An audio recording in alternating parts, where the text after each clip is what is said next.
Ok, bonjour les amis et une fois de plus, bienvenue sur EduQuiz.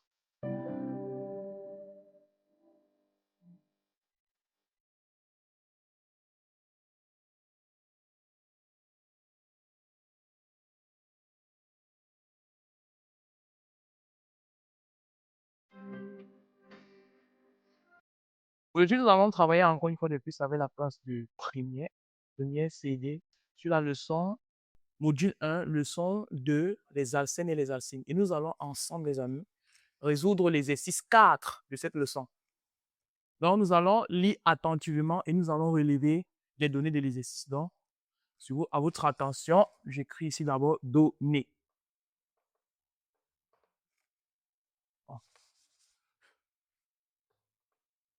Données. Voilà. Les amis, nous allons lire et nous allons relever les données au fur et à mesure. Voilà. 1. Par combustion complète d'une certaine masse, par combustion complète, une certaine masse d'un alcine A produit M1 égale à 5,5 g de dioxyde de carbone et M2 égale à 1,8 g d'eau. Par combustion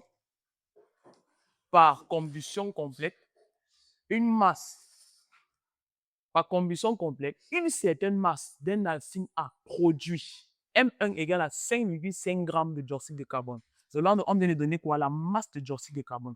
Donc, M1 est égal à MCO2 est égal à 5,5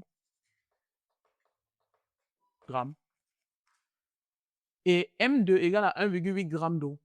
C'est-à-dire M2 égale MH2O égale à 1,8 g. Par combustion complète, c'est-à-dire combustion complète, ça veut dire le composé, n'est-ce pas, s'effectue dans un excès d'oxygène. Par combustion complète, une certaine masse d'un alcine. On vient de préciser que le composé organique qui subit la combustion est un alcine. Hein? Une certaine masse d'un alcine A produit 5,5 g de dioxyde de carbone et 1,8 g d'eau. Petit a, on demande, écris l'équation bilan de la réaction de combustion de A et en déduis sa formule brute. Écris l'équation bilan de la combustion de A et en déduis sa formule brute. L'équation bilan de combustion de A, on a dit que A subit une combustion complète. Donc, ça veut dire que le composé A, qui est en plus un alcine, n'est-ce pas, subit une combustion. Et on a précisé que c'est un alcine. Donc, ça veut dire que pour écrire l'équation bilan de la réaction de combustion, nous allons utiliser quoi? La formule générale de A. La formule générale des alcynes, autant pour moi, qui est CN, H2N. On a d'abord écrit écrivant l'équation bilan. À CNH 2N moins 2 plus O2 donne, voilà. Vous voyez, pour écrire l'équation bilan de combustion complète, nous utilisons quoi? La formule générale, n'est-ce pas, des alcynes en fonction de N. Voyez un peu. J'utilise la formule générale des alcynes en fonction de N parce qu'on a précisé dans l'exercice que c'est la combustion complète d'un alcyne. Donc, j'utilise quoi? La formule générale en fonction de N des alcynes pour donner quoi? L'équation bilan de la réaction. Alors, on a dit combustion complète, ça réagit dans un excès de dioxygène pour donner quoi? Le CO2 plus l'eau. Voilà. Maintenant, nous allons équilibrer l'équation. Nous allons équilibrer l'équation. On va équilibrer l'équation.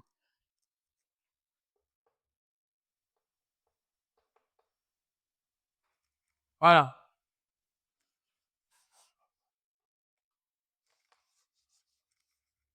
CNH. Deuxième, moins 2. Il faut que ça soit plus ici. Dans l'équilibre de l'équation. Ici, les amis, au niveau des réactifs, nous avons N atomes de carbone. Ici, au niveau des réactifs, nous avons N atomes de carbone. Aussi ici, nous devons avoir aussi N atomes de carbone. Donc, comme ici, nous avons N atomes de carbone, ici, j'ajoute quoi? N. J'ajoute ici N. Vous voyez? Ici, nous avons combien d'atomes d'hydrogène? Nous avons N, nous avons 2N-2 atomes d'hydrogène. Donc ici, n'est-ce pas, nous avons 2N-2 atomes d'hydrogène. Aussi là-bas, je dois aussi avoir 2N-2 atomes d'hydrogène. Mais ici, nous avons déjà un petit 1,2. Alors ici, je vais ajouter N-1. En ajoutant ici N-1 multiplié par 2, ça va donner 2N-2 atomes d'hydrogène. C'est bon. Nous allons équilibrer au niveau des oxygènes.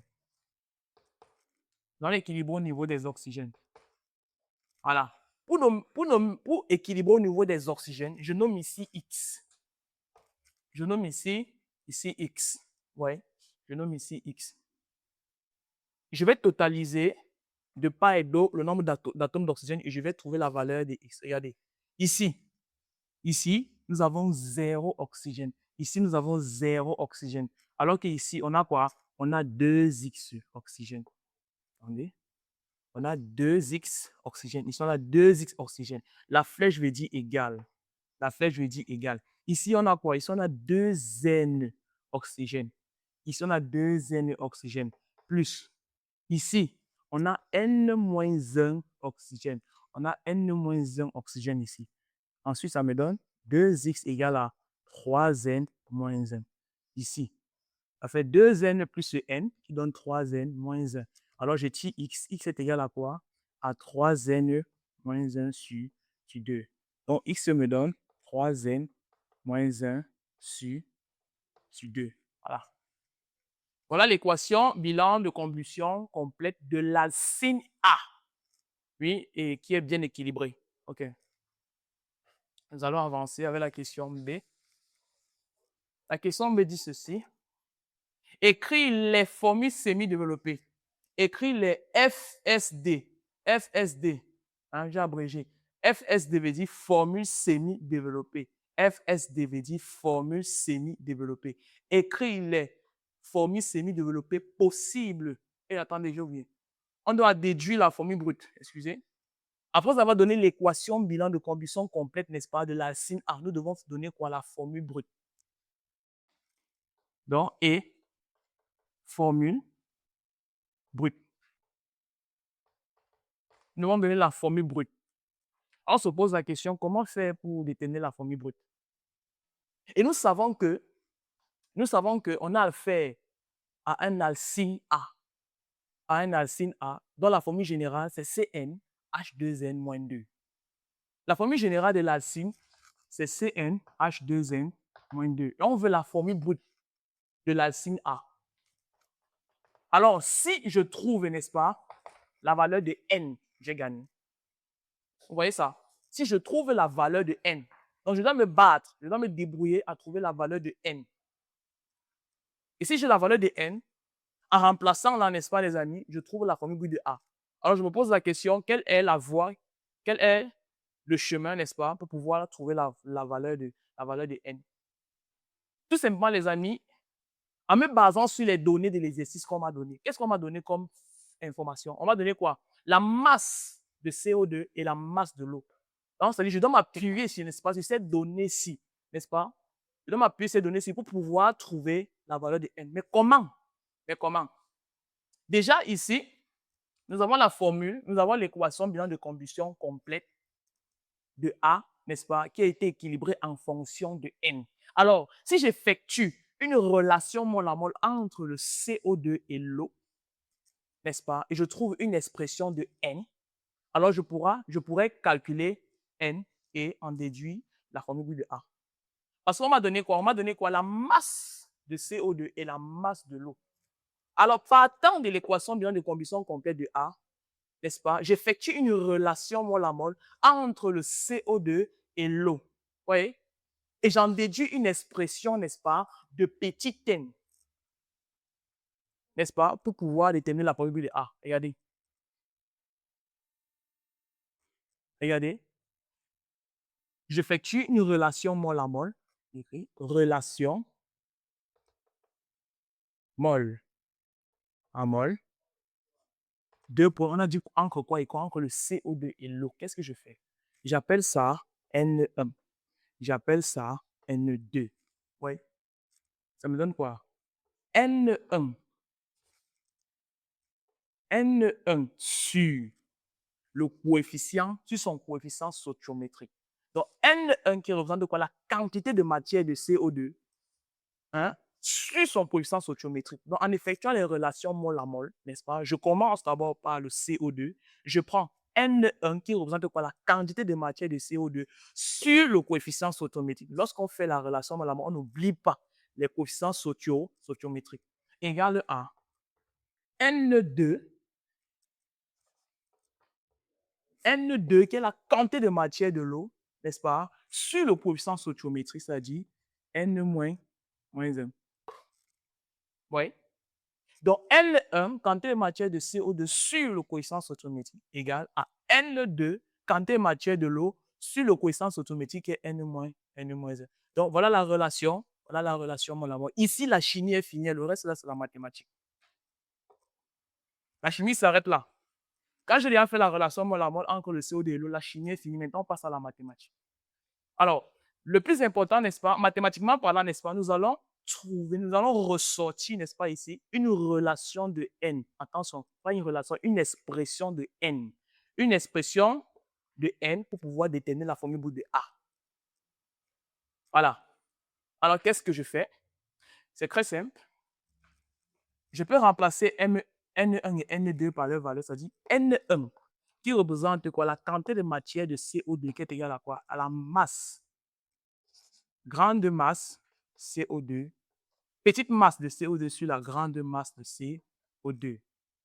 N2, qui est écrit représente quoi? La quantité de matière de l'eau, qui est égale à quoi? Petite masse de H2O sur la grande masse de H2O. Ouais. Je remplace là. Je remplace là. Alors, ça va me donner MCO2 sur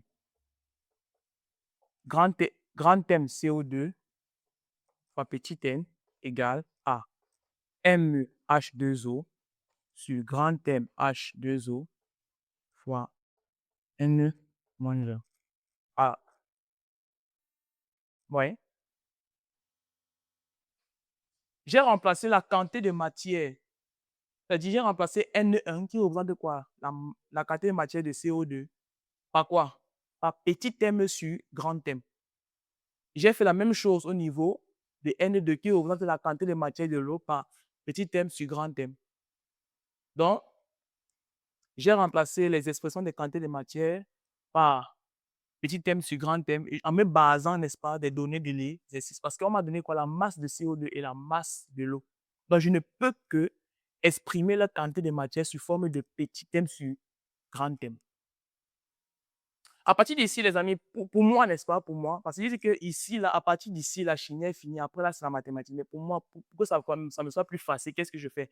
Je remplace, n'est-ce pas, chaque valeur là par chaque terme là, n'est-ce pas, les amis, par sa valeur. La masse de CO2, c'est quoi? C'est 5,5 sur la masse moléculaire du CO2, c'est 44. Ça me donne N44 égale à 1,8 sur 18 facteur de M-1. Vous voyez ça? En faisant attention, qu'est-ce que je peux faire ici encore? Partons doucement. 1, ça me donne ici 18N moins 18, c'est-à-dire 18. Si je développe avec 18N moins 18, je fais produit des moyens fois produit des extrêmes. Ça me donne 5,5 en facteur de 18N moins 18 égale à, je fais 44 moins 1, fois 1,8. 44 fois 1,8 me donne 44 fois 1,8 qui me donne 79,2 Je fais 5,5 fois 18. Je trouve 99 n moins 99 égale à 79 I2 n. Voilà. Je fais traverser ça ici. Même si je fais balancer ça, ça ne me dérange pas. Ça me donne moins. Moins. Égal à quoi? Égal 79,2 n moins 99,n. Oui, chacun se bat mathématiquement parlant comme il peut. Hein. Moi, je me bats aussi. Me donne. Ça dit 79,2 moins 99. Ça me donne moins 19,8 n.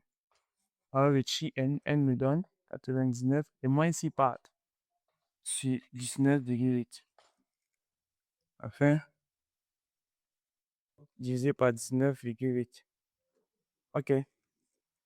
N me donne 5. Oui. N me donne 5. J'ai trouvé la valeur de n, les amis. Je vous ai dit que lorsqu'on trouve la valeur de n, on a gagné. On sait que A, c'est CNH. 2n moins 2. Alors, pour n égale à 5, ça donne C5H. 2 facteur de 5 moins 2. Ça me donne quoi? C5H. 10. Oui. C5H 10 moins 2. Ça me donne C5H H8. Voilà la formule brute de A. C'est-à-dire que A est égal à C5H H8. Voilà. Voilà la formule brute de A, C5H8. Petit b. Petit b. Écris les formules semi-développées possibles de l'alcyne A. Il est nommé. On veut quoi? Les formules semi-développées possibles de l'alcyne A. Il est nommé. Je vais effacer ici pour faire plus d'espace.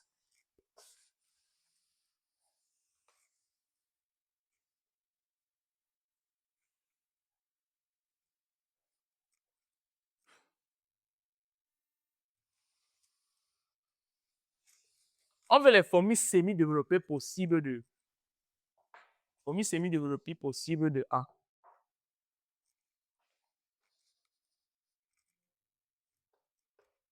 Formule semi-développée possible de A. Vous voyez ça? Formule semi-développée possible de A. A étant C5H, H étant C5H8. Alors, les amis, je vous ai dit quoi dernièrement? Pour donner les formules, pour donner quoi les différents isomères, n'est-ce pas, d'un composé, lorsque vous avez sa formule de première de choses, donnez d'abord quoi? L'isomère le plus simple. L'isomère le plus simple, même le plus faible ne peut pas rater ça. L'isomère le plus simple, c'est quoi? C'est l'isomère linéaire. L'isomère linéaire. L'isomère linéaire n'a pas de ramification. Tu ne te casses pas la tête si tu dois mettre la ramification ou pas. Tu donnes seulement quoi? L'isomère linéaire qui n'a pas de ramification. Alors, comment faire pour donner l'isomère linéaire? C'est l'isomère le plus facile à donner. Regardez. Je sais que quoi? La formule de A, c'est C5H8. Alors, pour donner le premier isomère, qui est celui qui est le plus simple, qui est l'isomère linéaire, n'est-ce pas? Ma formule, c'est C5H8. Qu'est-ce que je fais? J'écris 5 atomes de carbone de façon linéaire. 1,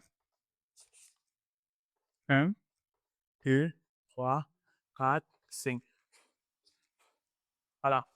1, 2, 3, 4, 5. Vous voyez? L'isomère linéaire. C'est-à-dire, j'aligne les 5 atomes de carbone qui sont dans la formule brute, n'est-ce pas, de façon linéaire. C'est facile. Ça, c'est l'isomère le plus facile. Et même le plus faible peut donner. Donc, ça, c'est un demi-point gratuit. Voilà.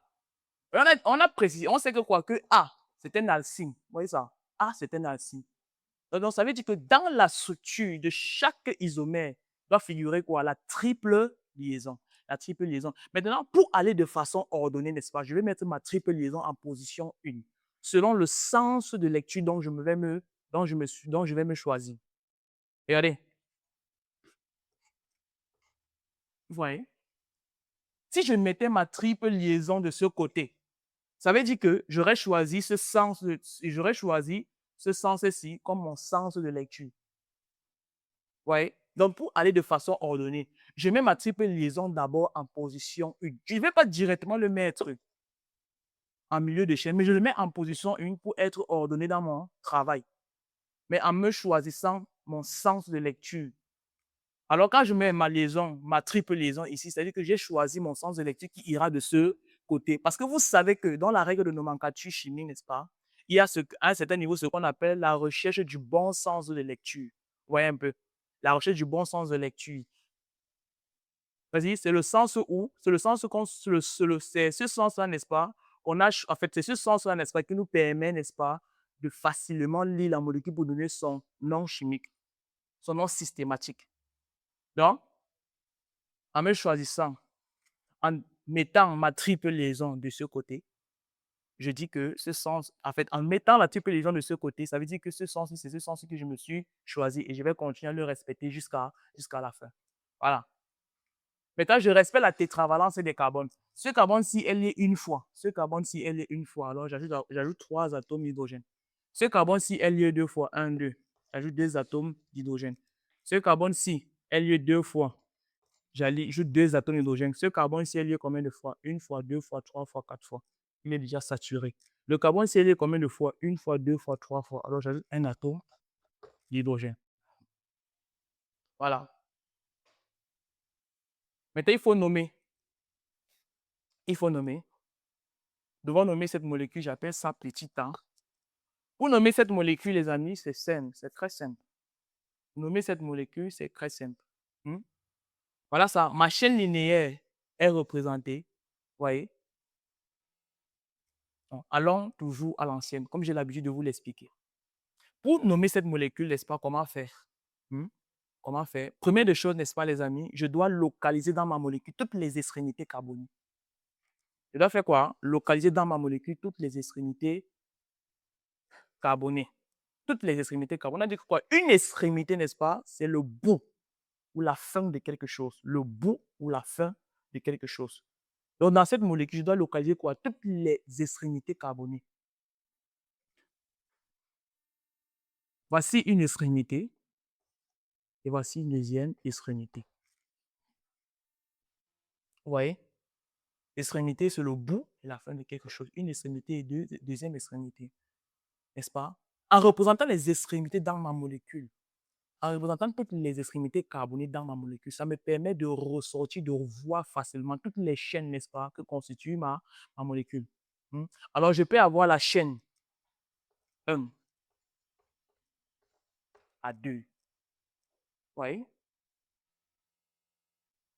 Donc, en représentant toutes les extrémités, c'est-à-dire en numérotant toutes les extrémités carbonées de ma molécule, ça me permet de voir toutes les chaînes que constitue ma molécule. Alors, voici une extrémité et une deuxième extrémité. Il n'y a plus d'extrémité, puisqu'on a une autre chaîne linéaire. Donc, ça veut dire qu'on a la chaîne de quoi? La chaîne de 1 à 2. Si je mets la chaîne de 1 à 2, ça ne vaut plus la peine de mettre la chaîne de 2 à 1. Parce que le nombre d'atomes de carbone de 1 à 2, c'est la même chose de 2 à 1. Alors, de 1 à 2, j'ai 5 atomes de carbone. Et comme c'est ma seule chaîne, ça veut dire que voici ma chaîne principale. Voici ma chaîne principale. Le sens de lecture, c'est déjà choisi. C'est-à-dire le sens de lecture, le bon sens de lecture, c'est le sens où la triple liaison occupe la plus petite position. Voilà, c'est ça. On va sur le bon sens de lecture. Et notre chaîne principale compte 5 atomes de carbone. Et quand on dit 5 atomes de carbone, et quand on dit 5, n'est-ce pas, en chimie, quand on dit 5 atomes de carbone en chimie, on dit pent. Pent. Pent. Et quand je mets le tiret, c'est pour donner la position de la triple liaison qui est en position 1. Et comme c'est la triple liaison, je vais dire pen 1 in. Ou pen pentine.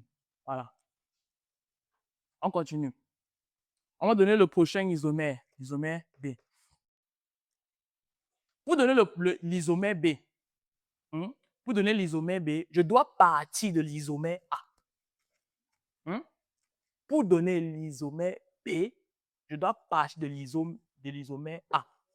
En partant de l'isomère A, n'est-ce pas, je peux soit, n'est-ce pas, ressortir un isomère de position, soit de ressortir un isomère de chaîne. Je dis ceci. Pour donner l'isomère B, je dois partir de l'isomère A. Soit ressortir l'isomère de position, soit ressortir l'isomère de chaîne. Mais je vais d'abord ressortir l'isomère de position parce que pour moi, ça me paraît le plus facile. Et c'est à l'isomère C que je vais ressortir l'isomère de chaîne partant de l'isomère A. Donc, partant de l'isomère A pour avoir l'isomère B, je vais ressortir un isomère de position. De telle sorte que A et B seront appelés quoi? Isomères, seront des isomères de position. Alors, on dit deux isomères sont dits de position lorsque ils ont le même nombre d'atomes de carbone dans la chaîne principale. On dit que deux isomères sont isomères de position lorsqu'ils comptent le même nombre d'atomes de carbone dans la chaîne principale. Vous voyez? Donc, deux isomères, n'est-ce pas, sont dits isomères de position lorsque dans les chaînes principales, ils comptent le même nombre d'atomes de carbone. Donc, pour quitter de l'isomère A et B, n'est-ce pas, pour quitter de l'isomère A pour avoir l'isomère B, je vais conserver le nombre de carbone, n'est-ce pas, qui est dans la chaîne principale de A ou B. Je ne change pas le nombre de carbone dans la chaîne principale. Vous voyez un peu.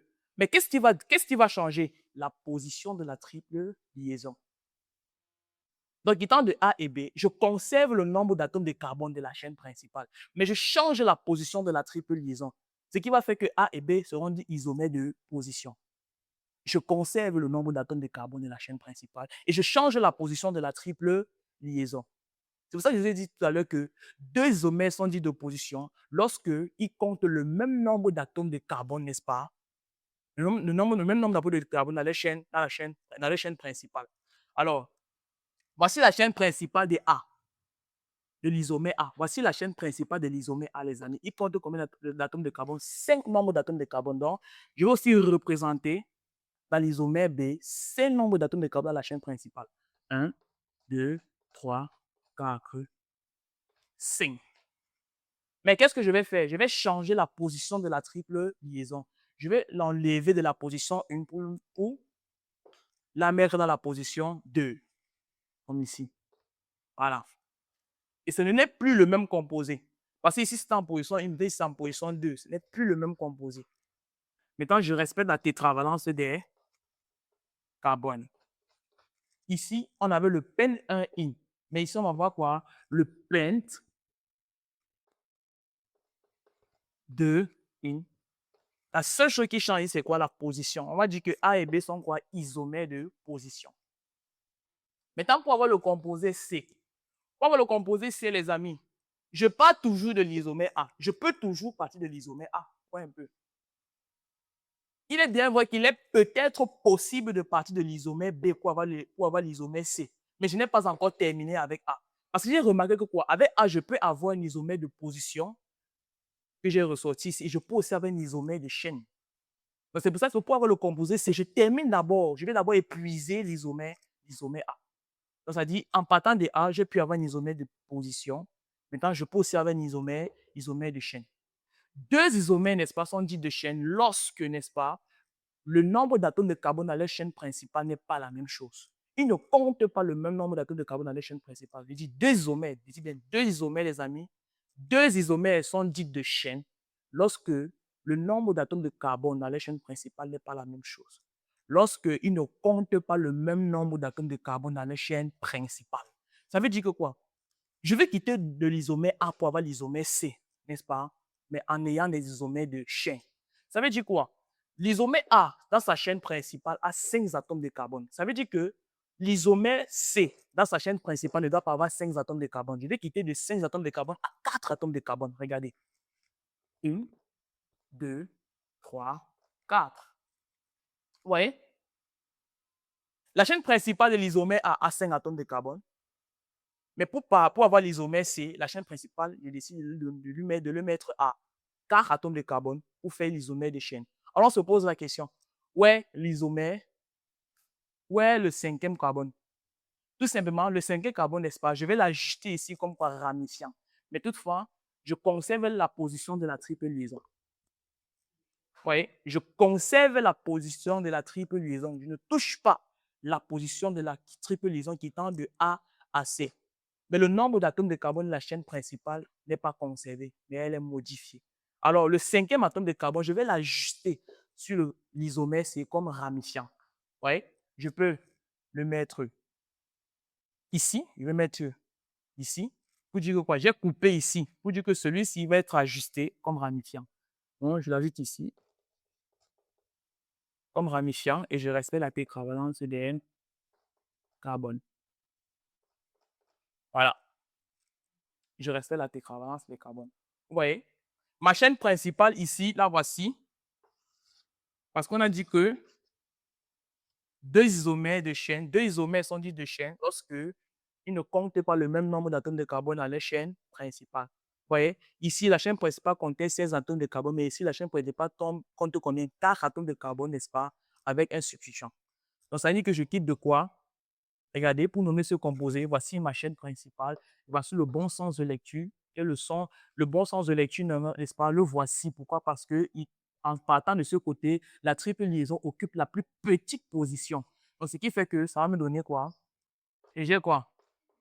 1, 2, 3, 4. J'ai mon substituant en troisième position. Donc, ça donne quoi? 3-méthyl, but 1, in. 3-méthyl but. But, c'est quoi? Le nombre d'atomes de carbone de ma chaîne principale. 1. La position, n'est-ce pas, de la triple liaison in. NAC. Donc, voilà. Alors, on se pose la question. Est-ce que nous pouvons avoir un isomère de chaîne partant du composé B? Est-ce que nous pouvons avoir un isomère de chaîne partant du composé B? Est-ce que nous pouvons avoir? Si je coupe là, je vais substituer où? Partant de l'isomère B, nous ne pouvons plus avoir d'isomère de chaîne. Ce n'est pas possible. Pourquoi? Parce que regardez la position de la double liaison, de la triple liaison, autant pour moi. La position, n'est-ce pas, de la triple liaison ne nous permet pas de ressortir, n'est-ce pas, de B1 un isomère à cause de la position de la triple liaison. Comme il est en deuxième position, n'est-ce pas? Si je coupe ici pour avoir le carbone c'est comme substituant, je vais le substituer où? Je ne peux pas le substituer ici parce que le carbone est saturé. Je ne peux pas non plus substituer ici parce que le carbone est saturé. Et on ne peut pas substituer aussi en bout de chaîne. On ne substitue pas les alkyles en bout de chaîne. Ce n'est pas évident. C'est comme si tu n'as rien changé à la molécule quand tu fais ça. Donc, partant de l'isomère B, je ne peux plus avoir d'isomère de chaîne. Même isomère de position, je ne peux plus.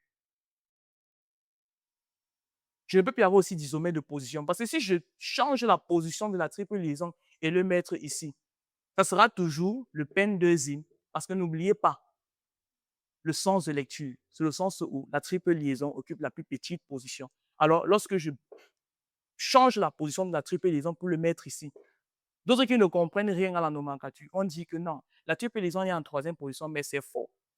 Parce que là, on ne va plus considérer le sens ici qu'on s'est choisi dès le départ comme le bon sens, comme notre sens de lecture choisi, mais plutôt considérer celui-ci. Donc, partant des B, nous ne pouvons pas avoir des chaînes d'isomères, de position. Alors, l'alcyne A de formule brute C5H8 ne peut qu'avoir 3 isomères possibles. Donc, voilà. 3 isomères possibles. Question 2. Question 2. Question 2. On désigne par B l'isomère dont la chaîne carbonée est ramifiée. Vous voyez ça? On désigne, les amis, par B. On désigne par B l'isomère dont la chaîne carbonée est ramifiée. Petit a. Petit a. Écris la formule semi-développée et le nom de B. Écris la formule semi-développée et le nom de B. Ça veut dire, les amis, parmi les différents isomères de A, il y a le composé B. Mais on a donné une précision, n'est-ce pas, pour pouvoir retrouver B parmi les isomères de A.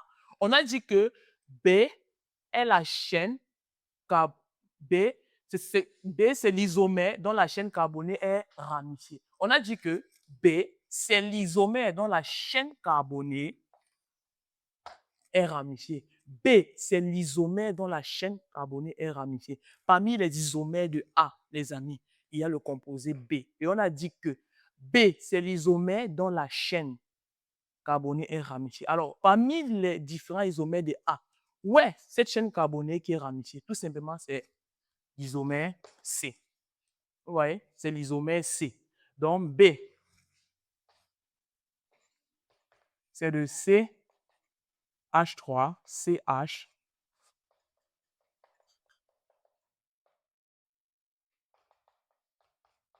Voilà, c'est le 3-méthyl but 1-ine. 3-méthyl but 1-ine. À le composé B. Petit b, petit b, on dit ceci. En présence du palladium, l'hydrogénation, je vais souligner en présence du palladium, qui est le catalyseur de cette réaction, c'est-à-dire en présence du palladium, l'hydrogénation, je souligne hydrogénation, en présence du palladium, l'hydrogénation de B donne C.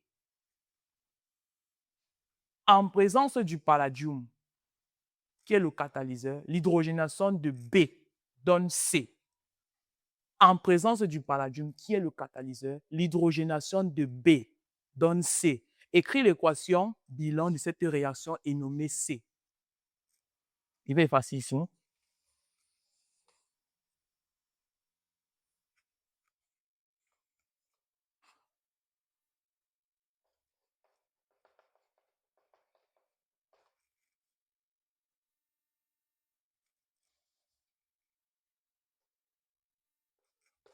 En présence du palladium, l'hydrogénation de B. On a dit hydrogénation de B. J'écris d'abord le composé B. J'écris équation bilan. En présence de B, attention, en présence du palladium, l'hydrogénation de B donne C. Écris l'équation de la réaction et nommée C. En présence du palladium, l'hydrogénation de B, j'écris d'abord B. B qui est le 3-méthylbut 1-ine, c'est-à-dire C3H ramifiant plus I. Attention.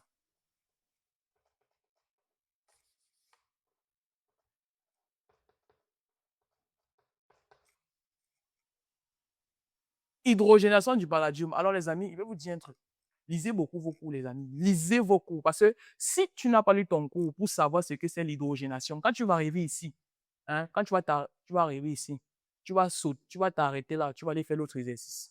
Comprends ça? Parce que tu ne connais pas, tu ne vas pas connaître ce que c'est l'hydrogénation. Tu ne vas pas connaître ce que c'est l'hydrogénation. Tu n'as pas lu ton cours, les amis. Mon ami, pour savoir ce que c'est l'hydrogénation. Donc, lisez beaucoup vos cours de chimie. Lisez beaucoup vos cours. Donc, on a dit hydrogénation de B. C'est quoi l'hydrogénation? L'hydrogénation, c'est une réaction d'addition au cours de laquelle les molécules H2 se fixent, n'est-ce pas, sur les carbones de la, sur les carbones de la triple, de la double liaison. Vous voyez ça? Donc, l'hydrogénation, c'est une réaction d'addition, n'est-ce pas, qui s'effectue avec quoi? Avec le H2. Donc, on parle de hydrogénation, réaction d'addition, n'est-ce pas, qui s'effectue sur une molécule insaturée à partir de H2. Donc, plus quoi? H2 me donne. On a dit en présence du palladium. Aïe, vous voyez ça? En présence du palladium. En présence du palladium. Vous voyez ça? Donc, on a précisé que le catalyseur ici, c'est le palladium. Le palladium. Mais je vous rassure que ce palladium, les amis, va affecter la réaction parce que le PD est un catalyseur. Est un catalyseur faible. Le PD est un catalyseur faible. Vous voyez ça? Donc, le PD, le palladium, est un catalyseur faible. Vous voyez? Pourquoi? Voici notre composé B. Notre composé B, n'est-ce pas, est un alcyne, n'est-ce pas? Est un alcyne. Donc, vous voyez? Est un alcyne. Vous voyez? est un acide, ça veut dire qu'il est constitué, n'est-ce pas, de la triple liaison. Triple liaison. Donc, ça veut dire que quoi?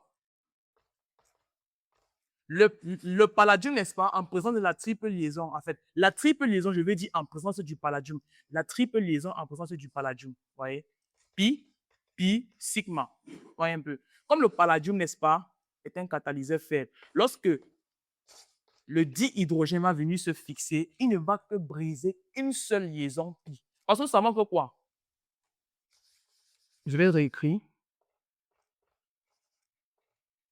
Donc, je vais ça comme ça. Pi, sigma. Un peu. Plus quoi? H2. En présence de qui? Du palladium. Le palladium est un catalyseur faible. Un catalyseur faible. Et quand c'est un catalyseur faible, n'est-ce pas? Il ne va pas favoriser, n'est-ce pas? Il ne va pas favoriser, bon, en fait, vous ça comment? Il ne va pas favoriser, n'est-ce pas, une bonne action, n'est-ce pas, du dihydrogène sur la triple liaison. Voyez un peu. Ce palladium, n'est-ce pas? Ce palladium ne va permettre que le brisement d'une seule liaison pi. Parce que quoi, la triple liaison est constituée de deux liaisons pi et d'une liaison sigma. Et nous savons que quoi, la liaison sigma est une liaison rigide, difficile à rompre, n'est-ce pas? Voyez un peu. Une petite réaction d'addition ne peut pas rompre la liaison sigma. Voyez un peu. Alors que la réaction d'addition peut rompre les liaisons pi. Parce que ce sont les liaisons comment? Fragiles. Et comme PD est un catalyseur faible, il ne va permettre que la rupture d'une seule liaison pi. Parce que PD est un catalyseur, il ne va permettre que la liaison d'une seule liaison pi. Donc, pour que les deux liaisons pi-ci, n'est-ce pas, les amis, se brisent, il faut la présence d'un catalyseur fort. Mais PD, comme il est un catalyseur faible, il ne va permettre que la rupture d'une seule liaison pi par la molécule de dihydrogène. Donc, ici, on n'aura que la rupture d'une seule liaison pi. On va obtenir ce composé, le C croix CH. Vous voyez? Voici.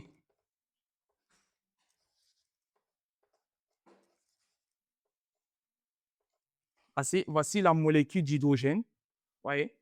Il se place comme ceci. Vous voyez? Un atome d'hydrogène se fixe ici, sur le carbone-ci, et un atome d'hydrogène se fixe sur le carbone-ci, et une liaison pi va être brisée. Et qu'est-ce qui va se former? Qu'est-ce qui va donner? CH, double liaison, CH2. Donc voilà le composé C. Le composé C, ce sera quoi? Le 3-méthyl,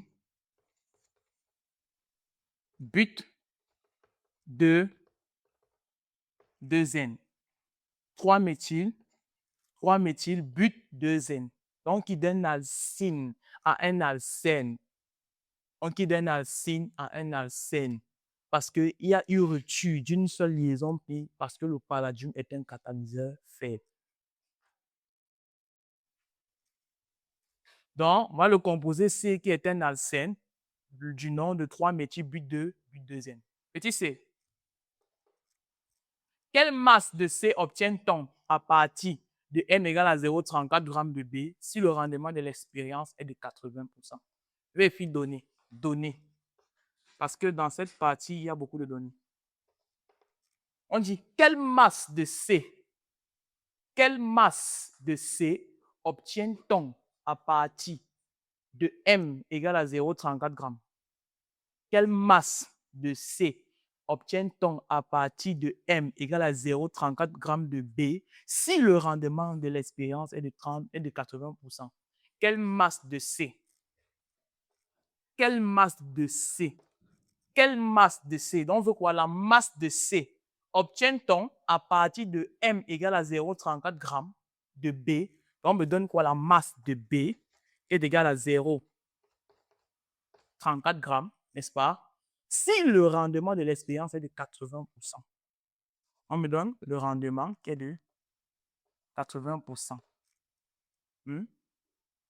Ce qu'on vient de parler ici, au petit c, hein, n'est-ce pas? C'est par rapport à la réaction de l'hydrogénation du composé B. Hmm?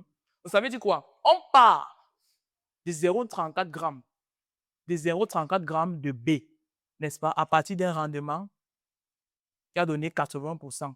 Et on demande quoi? La masse de C. Donc, quelle masse de C obtient-on? Quelle masse de C, quelle masse de C obtient-on à partir de 0,34 grammes de B si le rendement est de 80%? Alors, vous connaissez tous la formule pour calculer le rendement d'une réaction. Vous connaissez tous, non? La formule pour calculer le rendement d'une réaction, c'est RD égale, je prends la quantité de matière de C sur la quantité de matière de B fois 100. Voilà la formule du rendement. On dit suivant, ça dit quantité de matière de la mer sur la quantité de matière du père fois 100. Quantité de matière du père, je veux dire quantité de matière du père. Le père, c'est le produit, n'est-ce pas? Quantité de matière du père. Le père, c'est le produit et le produit, c'est le composé C. Sur la quantité de matière de la mer, c'est qui? C'est le produit B fois 100. Donc, rendement est égal à quoi? Quantité de matière sur C. Quantité de matière de C sur son quotient stoichiométrique. Et le quotient stoichiométrique de C, c'est 1. Sur la quantité de matière de B, sur son quotient stoichiométrique fois 100.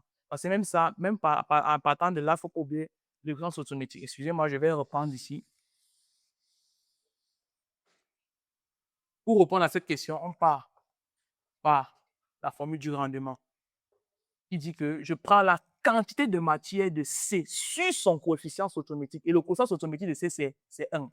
Donc, je prends NC. C'est normalement NC sur 1. Parce qu'en considérant les quantités de matière, les amis, je dois préciser le coefficient stoichiométrique. Mais quand son coefficient stoichiométrique, c'est 1, bon, plus la peine de mettre. Sur la quantité de matière de B, sur son coefficient stoichiométrique, est aussi quoi? 1. Comme c'est 1, je laisse fois 100. C'est ça. C'est ça.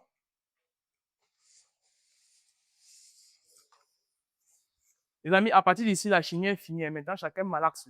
Chacun se débrouille comme il peut l'avoir pour avoir la masse de C. On veut la masse de C. Je veux la masse de C. J'ai la masse de B et j'ai quoi? J'ai le rendement. Donc, je vais dire rendement est égal à quoi? Je veux la masse de C. C'est-à-dire, voici la formule du rendement qui dit quantité de matière de C sur la quantité de matière de B fois 100. Je veux la masse de C. Je veux la masse de C. Vous voyez? Alors, je vais décomposer la quantité de matière de C sous forme de petite masse sur grande masse. Donc, j'aurai quoi? MC sur grand MC sur. Je décompose aussi la quantité de matière de B et on m'a donné quoi? La masse de B. Je vais mettre quoi aussi? Petite masse de B sur grande masse de B fois 100. Vous voyez? Alors, je fais quoi? Le rendement est égal à quoi? Vous connaissez tous, non? Pour faire la division de deux fractions, je prends la première fraction fois l'inverse de l'autre. Donc, ça me donne quoi? MC sur grand MC fois grand MB sur MB fois 100. Ça me donne rendement est égal à quoi? MC grand MB sur grand MC MB fois 100. Voilà. Vous voyez ça? Je dis qu'ici, la chimie est finie, là-bas, c'est la mathématique. Chacun se débrouille. En te débrouillant, évite de faire les erreurs. Produire des moyens fois produire des extrêmes. Vous voyez ça? Ça veut dire que MC sera égal à quoi? Vous voyez ça? MC sera égal à quoi? Rendement fois la masse de C, petite masse de B, sur 100 grand M et B. Une application numérique. Avant, Grand MC est égal à quoi? Aïe, voyez ça. Grand MC. Grand MC. Et, voyez ça. Donc, voici C ici, là. La formule brute de C. C, c'est quoi? C'est un alcène. Aïe, voyez ça, un alcène. Ça a combien d'atomes de carbone? 1, 2, 3, 4, 5. 5H. Vous voyez, combien d'atomes d'hydrogène? 3, 4, 3, 4, 5, 7, 10. Ça me donne 12 fois 5 plus 10. Ça me donne 60 plus 10. Ça me donne 70. Masse molaire moléculaire de B est égale à la masse molaire de C5H. 8 égale à 12 fois 5 plus 8. Ça me donne 60 plus 8. Et ça me donne 60.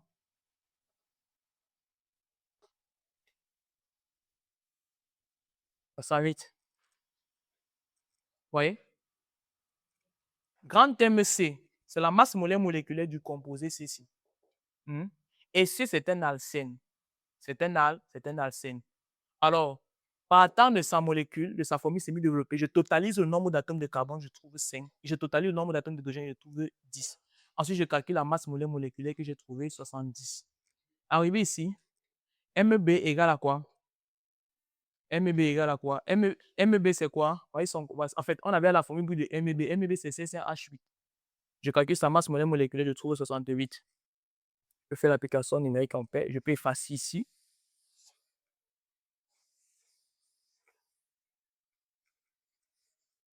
Application numérique.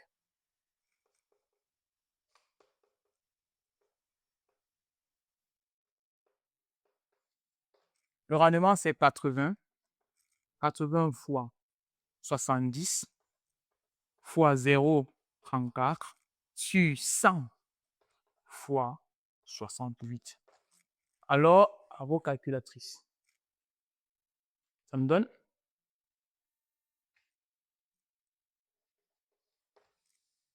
Vas-y, je fais 80. Je fais 80 fois 70 fois 0,34. Je trouve ici 1904. En bas, ça va me donner 6800. Et que la masse d'ici, vous avez 1904. 1904 divisé par 6800. Je trouve 0,28 grammes. Voilà. 0,28 grammes. C'est ça. 3. 3. Je vais effacer ici.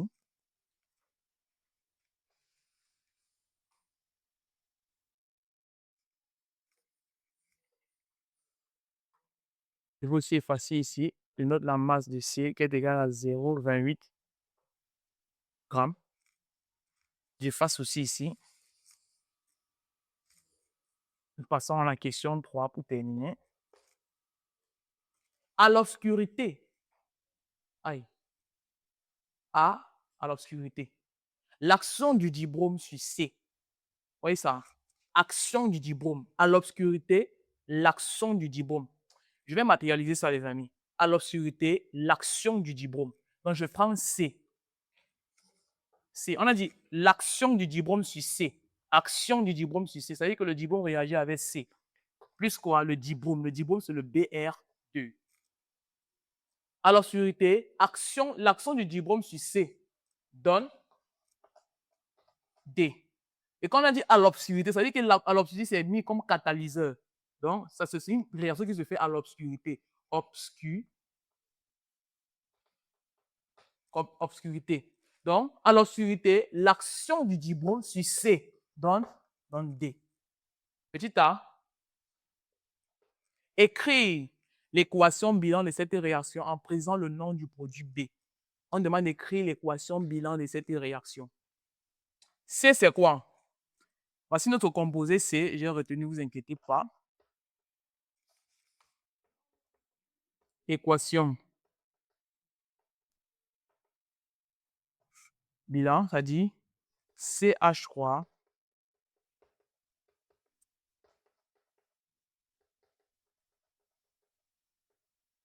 plus quoi? Le dibrome. Ça dit obscur, obscurité. Ouais. Ça, c'est une réaction d'addition. Plus précisément, ça, c'est une dihalogénation. Plus précisément, la bromuration.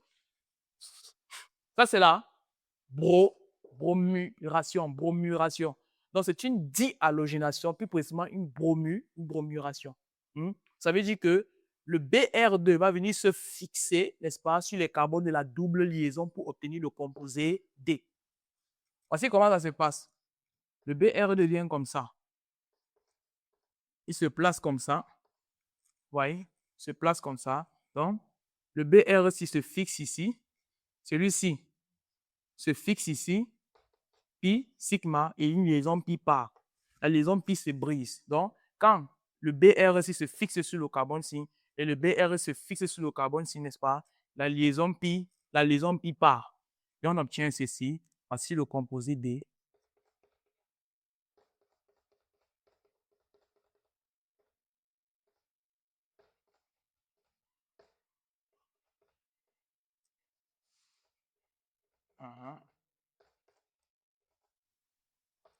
Voilà. 1, 2, 3. Voilà le composé D. Voilà le composé D. On demande de nommer. On demande de nommer. Voici déjà notre chaîne principale ici. À notre chaîne principale, on demande de nommer.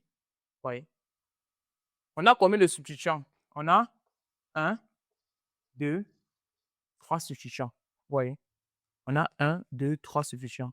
Voilà notre chaîne principale. Maintenant, vous cherchez quoi? Le sens de lecture, le bon sens de lecture. Le bon sens de lecture, n'est-ce pas? C'est le sens où ces différents substituants occupent quoi? Les plus petites positions. Alors, quand je pars de ce côté, quand je pars dans ce sens-ci, on a le substituant ici en première position. Après, on a en deuxième position. Après, on a en troisième position. Donc, ça fait 123. Alors, quand je pars de ce côté, on a le substituant en deuxième position. On a le substituant en deuxième position, en troisième position, ensuite en quatrième position. On remarque que 123 est plus petit que 234. Donc, c'est le bon sens de lecture. Le bon sens de lecture. On va dire que c'est quoi? 1, virgule. On a le brome en première position. J'ai encore le brome en deuxième position. C'est pour ça qu'il met 1,2.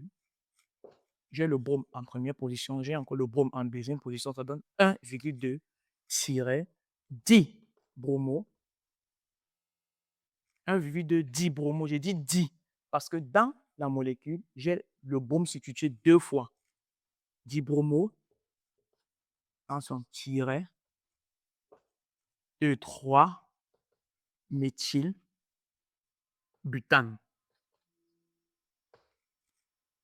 En méthylbutane. On va le composé B, c'est 1, 2 dibromo, 3 méthylbutane. B, dernière question. Quelle masse M'? Quelle masse M'? On veut M'. Attention. Quelle masse M' de dibrome? Quelle masse M' de dibrome devra-t-on utiliser si l'on veut faire disparaître la masse de C calculée précédemment? Quelle masse M' de dibrome devra-t-on utiliser si l'on veut faire disparaître la masse de C calculée précédemment? Quelle masse M' de dibrome? Quelle masse M'? Quelle masse M' de dibrome? Donc, M', c'est quoi? La masse de dibrome qu'on veut. Point d'interrogation. Quelle masse M' de dibrome devra-t-on utiliser? On ne connaît pas la masse de dibrome, c'est ça même qu'on veut. Hein? Quelle masse M' de dibrome devra-t-on utiliser si l'on veut faire disparaître la masse C calculée précédemment? Voici la masse C calculée précédemment lors de l'hydrogénation de B. Voici la masse C qu'on a obtenue, je veux dire, obtenue lors de l'hydrogénation de B. Lorsqu'on a tout à l'heure, on a effectué quoi? L'hydrogénation de B. B qui était un alcyne, on a effectué quoi? Son hydrogénation. On a obtenu quoi? C, n'est-ce pas? Qui est un alcène. Ensuite, on a calculé quoi? La masse de C. On a trouvé combien? 0,28 grammes. Maintenant, on a utilisé encore cette même masse de C pour effectuer quoi? La bromuration de C pour avoir le composé C, le composé D. Maintenant, on dit quoi? Quelle masse de dibrome, regardez, quelle masse de dibrome devra-t-on utiliser, n'est-ce pas, pour faire disparaître toute cette masse pour pouvoir obtenir le composé D? Tout simplement, nous allons effectuer une relation mol à mol entre le composé C et le dibrome. J'appelle ça NC et j'appelle ça NBr2.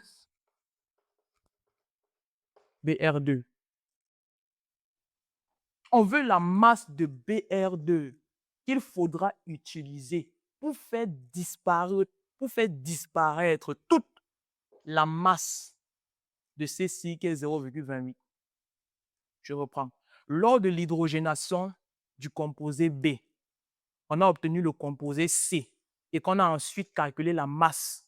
On a trouvé la masse de C qui est comme 0,28 grammes. Maintenant, on a utilisé encore cette même masse pour effectuer quoi? La bromuration de C pour avoir le composé D.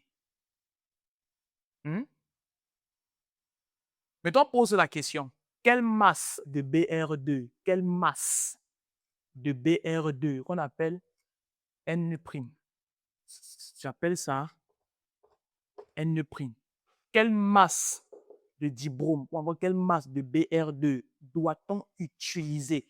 Doit-on utiliser si on veut faire disparaître tout le composé C pour avoir D? Je fais la relation mol à mol entre le composé C et le dibrome, c'est-à-dire N'. Alors, je fais ceci. Relation mol à mol, je dis NC sur 1. NC sur 1. 1, c'est le coefficient stoichiométrique du composé C, égale à N'. N' sur 1. Ouais. NC sur 1 égale à N' sur 1. Ouais. Ça encore équivaut à NC sur N'. Ici, la chimie est finie. C'est fini. Maintenant, tu te débrouilles mathématiquement pour avoir l'expression de M'. Alors, je veux quoi? M'. Je veux M'. Je veux M'. M' qui est la masse de dibrome qu'on doit utiliser pour faire disparaître toute la masse de C. Je mets ça ici. NC, là, la N'. Qu'est-ce qu'on m'a donné? J'ai la masse. Voici la masse de C qu'on veut tout faire disparaître. Voici la masse de C qu'on veut tout faire disparaître. Donc, je vais dire NC égale à petit MC sur grand MC égale à petit M' sur grand M'. Ouais. Ouais.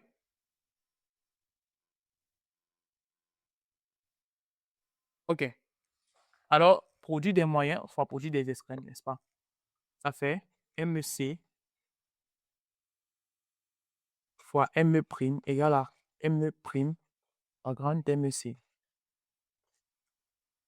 C'est-à-dire petit MC fois M fois grand M' égale à petit M' fois grand MC. Donc NC, attention, M'.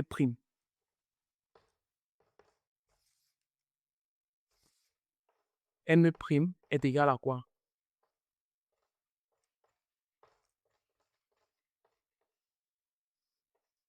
En application numérique. MSC, c'est MSC. C'est combien? 0, 0,28 fois. On avait calculé la masse molaire moléculaire de MEC. La masse molaire moléculaire de MEC était combien? C'était 70 grammes par mol. C'est ça. 110 grammes par mol. Ça dit 70. Ok, comme je disais,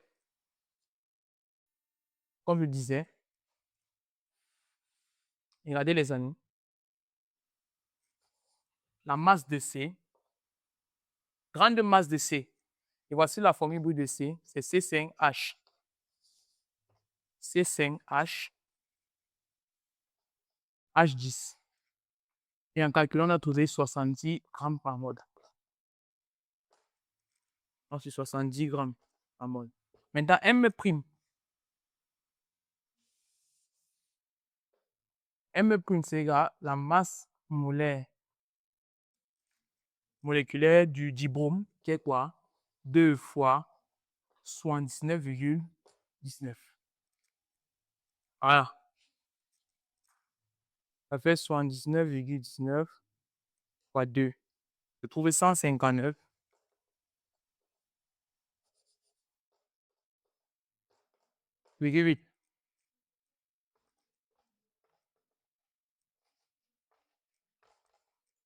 159,8. Alors, à nos calculatrices, ça me fait 0,28 fois 159,8 divisé par 70. Voilà.